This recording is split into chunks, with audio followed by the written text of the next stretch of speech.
Hey guys, what's going on? Liam Jenkins here from Philly Sports Network, bringing you a slightly different kind of video today, and one I honestly didn't think I'd ever get around to making. Some of you will know if you follow me on Twitter or Facebook or anywhere like that, that today is the 5th year anniversary of Philly Sports Network. The YouTube channel itself has only been alive for around a year or two and active for a little bit less than that.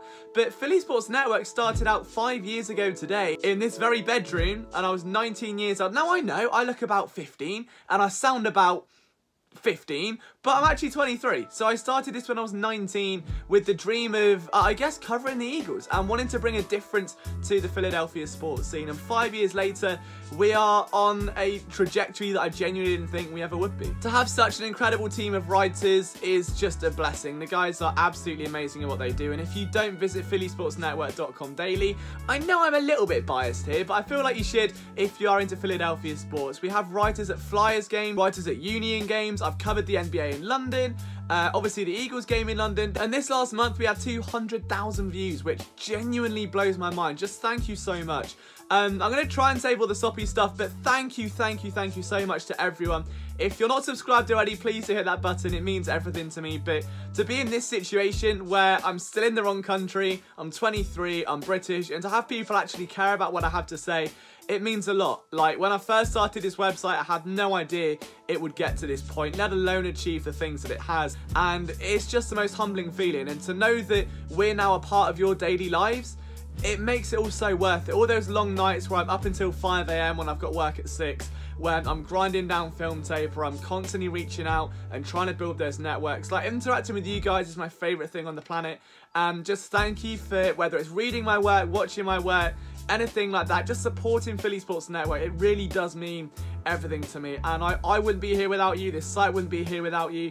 So, as a big thank you, I decided to host a Q&A. So I went on Twitter last night and asked you could ask me anything you want, a one-time offer, whether it's Eagles related, Philly related, my life related, whatever it may be. I just wanted to have an open dialogue with you. So, here is the best of what you guys had to offer. Alright, so we got a computer in hand. I don't know how the angle's gonna work here. I feel like I've got a little, you know, a Halloween type story, do you know what I mean? Like, it was a cold December night, and there was a goat, do you know what I mean? It's a bit weird. But first question of the day comes from KRG Ignatius 813, who's going to sneak in a multiple question. What is the proper way to do fish and chips? What town serves the best? Alright, now I'm biased on this front, okay? But the best way to do fish and chips is fish, chips, curry sauce. It's that simple. Anything else, you're a liar. Okay, it's fish, chips, curry sauce, salt, no vinegar. Vinegar's like that. It's like ketchup. You have ketchup on anything, everything tastes of ketchup. It's just not a good look. You know, you want to taste and embrace the food.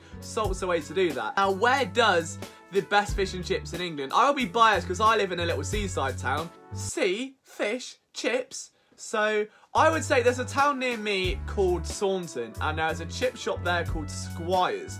Now, Squires Fish and Chips, I don't care where you are in the world or where you've been to in England, alright? If you've been to London, that's not fish and chips. That's a city in the middle of the country. Where they're going to get the fish from, you know? But genuinely, if you're ever in England, seaside town called Saunton, there's a fish and chip shop called Squires. They are phenomenal, and you get a little bit flustered. As for his second question, which would be your professional pinnacle? Attending an NFL combine with coverage or covering a big-time regular season game?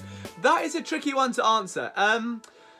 I think attending anything with my coverage is the ultimate dream. I was lucky enough to do that with the NBA in London, like this year just gone. I think for me, an Eagles home game would be huge, considering that I've now covered this team for 5 years. To actually get to the link, to be recognised as media, to have a pass with my name on it, that would be the dream, you know, just a regular season game. However, the Flyers' last home game this year is on my actual birthday, right? April 6th, for those who want to, you know, get me a little present. I would flick and curl my hair, but it's not long enough for that. But if you want to get me a present, April 6th. I'd love to get to the Flyers' home game. You know, considering playoffs could be on the line, end of the regular season, that would be pretty special for me. At Underdog Eagles asks, as an aspiring Eagles journalist, could you give some insights to how you got to where you are today? Congrats on your work and on the 5 years. Thank you for your kind words, man. Some advice for an aspiring journalist would be different. I've always had this mindset of creating the way you consume, and if you're going to consume the same stuff, you're going to put it out. So consume a variety of outlets. What do you like and why? What do you dislike and why? So for me, when I first started out, I'm in England, right? I can only consume a certain amount, and it's all just clickbait stuff, and I wanted to be something different. So for me, looking at guys, I mean, for instance, Tyrone Davenport was always the man I looked up to. Matt Lombardo during his time at NJ.com. My advice would be, man, I'm 5 years in, this still isn't my full-time job. I still work a part-time job.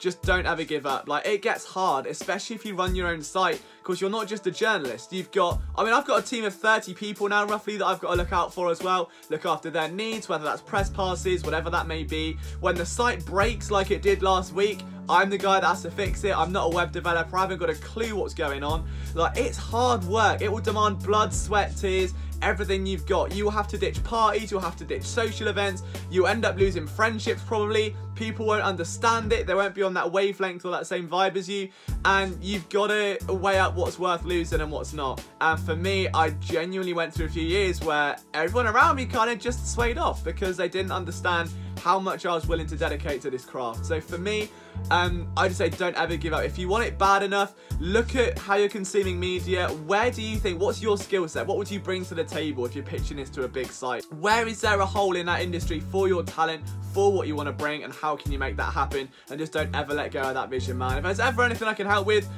please hit me up. Like, my Twitter DMs are always open if you're watching this and want to get involved. And we're always looking for new writers as well. So phillysportsnetwork.com, we always want to help bring on new writers and build the ultimate family.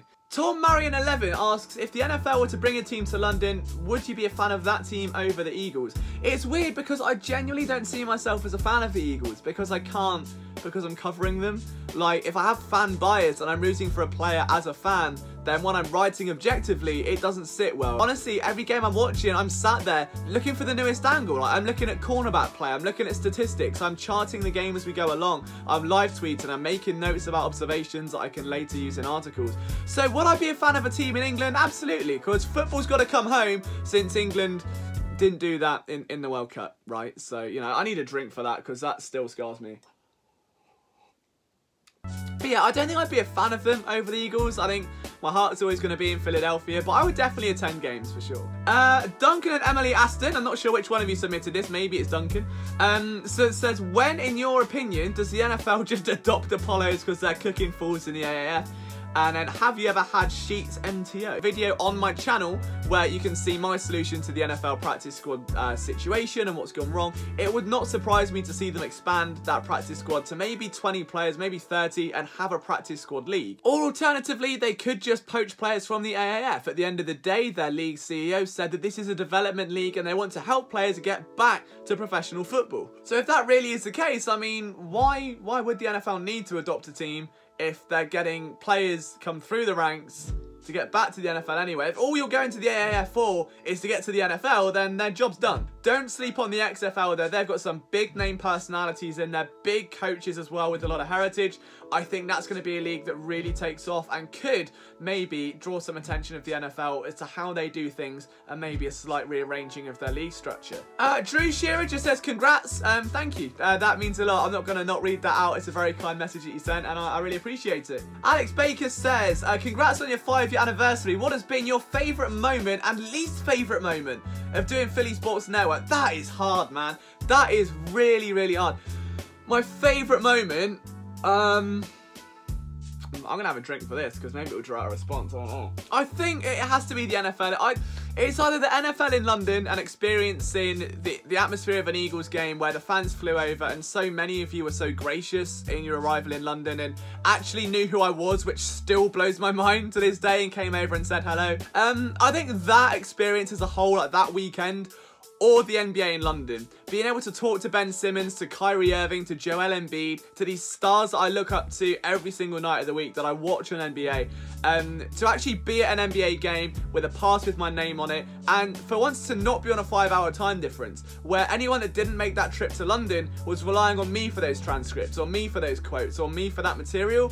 I've never worked so hard at anything in my life, and for me that would definitely be, I think, the pinnacle of my professional career at least. My least favourite part of Philly Sports Network is when everything goes wrong, and this happens a lot. Okay, so the one thing you've got to bear in mind, this isn't just a YouTube channel, this is a website. It's not just the articles and the tweets, it's everything. So if something breaks or a plugin doesn't work, I mean, the entire site broke and no one could get on it for like 3 days, and I genuinely broke down. There was another time where, I don't want to get into specifics too much, there was an incident with one of our writers and one of the sports teams, an interview that he'd done, and it fractured our relationship with that team. And at that point, I thought the site was toast. I was like, there's no way that someone's gone behind my back and done something like that.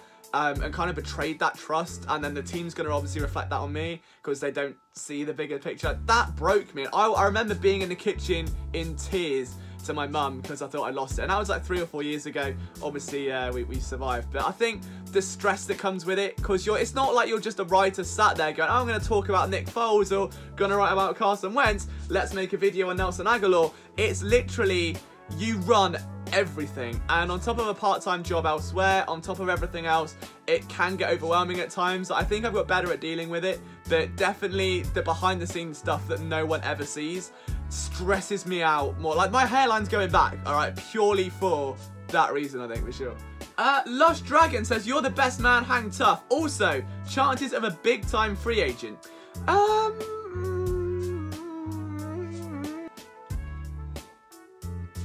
Not high, not high.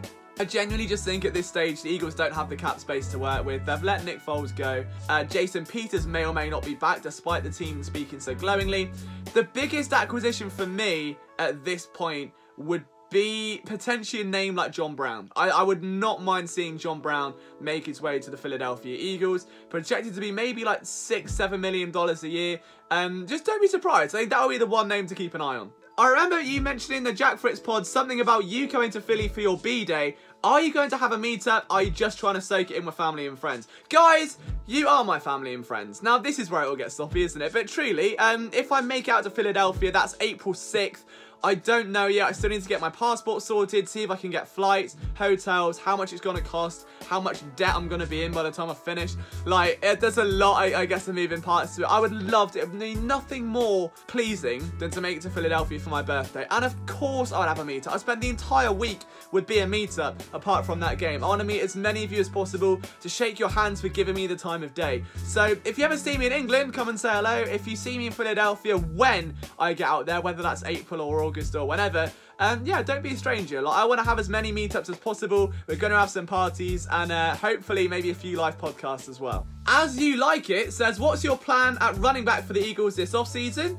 I would say at this point, you've got to keep the committee effort. So you're letting go of Jay Ajayi, you're letting go Darren Sproles. If I'm going to do it very, very quickly without an explanation, draft Devin Singletary, maybe sign Tevin Coleman.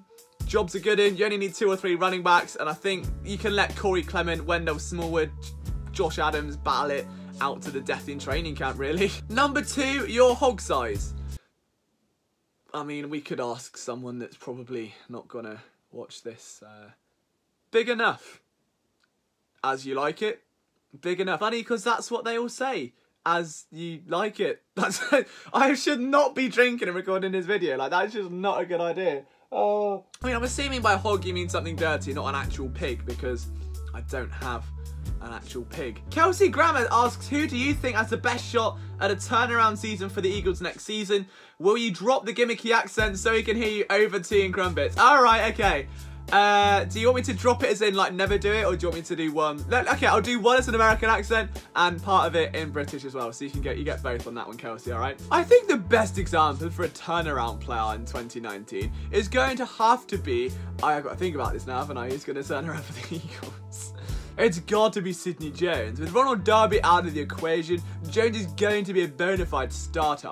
And when he starts on the outside, we've already seen flashes of potential. And you know, man, when you look at what Sidney Jones can do, you go back to his time at Washington and you see how he's developed. You know, he's had some injuries in that time. He hasn't been the most durable cornerback, but I do think he's got the right skill set to succeed under Jim Schwartz in Philadelphia. How was that? I mean, that wasn't too bad, right? Hopefully no one gets offended, because I certainly did. At my gym partner Zagrugi, what's the worst controversy you've worked through, or one that makes the least sense? Now, I don't know for that if you mean the Eagles or if you mean myself. I don't know about controversy. I would say if we're talking Eagles or one that made the least sense, probably the Chip Kelly era, because I always have a chip on my shoulder about this, right? Because everyone assumes that just because I'm in England that I don't have sources, right? Which is a shame because you're watching this video in America, I'm making it in England, just do the math, really. But when I first started out, I put an article saying that Chip Kelly lost the locker room after that huge loss to Detroit, okay?